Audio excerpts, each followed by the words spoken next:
Hi అండి. మొన్న నా కూతురు 11 డేస్ అయ్యప్ప స్వామి మాల అయితే వేసింది.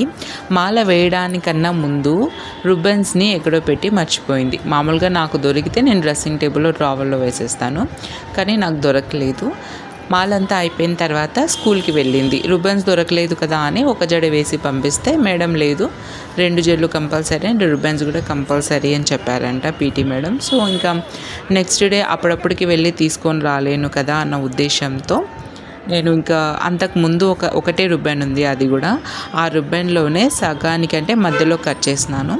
సో జడంతా నీట్గా వేసి కింద అయితే రబ్బర్ బ్యాండ్ వేసినాను అనమాట. జడని కాస్త ఫోల్డ్ చేసి రబ్బర్ బ్యాండ్ వేసి పైన ఆ సగం రుబ్బన్తో డైరెక్ట్గా కుర్చీలు అయితే వేశాను. మామూలుగా మనము జడతో పాటు రుబ్బన్ని అల్లి జడ ఫోల్డ్ చేసేసి పైన కుర్చీలు వేస్తాం కదా, అలా కాకోకుండా జడని అల్లి కింద ఫోల్డ్ చేసి రబ్బర్ బ్యాండ్ వేసి ఆ హాఫ్ రుబ్బన్ని పైన ఇలా అయితే డైరెక్ట్గా కుర్చీలు అయితే వేశాను. సో చూడడానికి అయితే చాలా బాగుంది, నీట్గా ఏదో ఫ్లవర్స్ పెట్టినట్టుగా ఉంది. ఫోల్డ్ చేసినప్పుడు ఒకలాగా ఉంటే ఫోల్డ్ చేయకోకుండా ఇలా వేయడం ఇంకోలాగా ఉంది, బాగుంది. సో నా ఐడియా మీకు ఎలా అనిపించిందో తప్పకుండా కామెంట్ చేయండి. అలాగే ఛానల్ని సబ్స్క్రైబ్ చేసుకొని సపోర్ట్ చేయండి. Thank you for watching.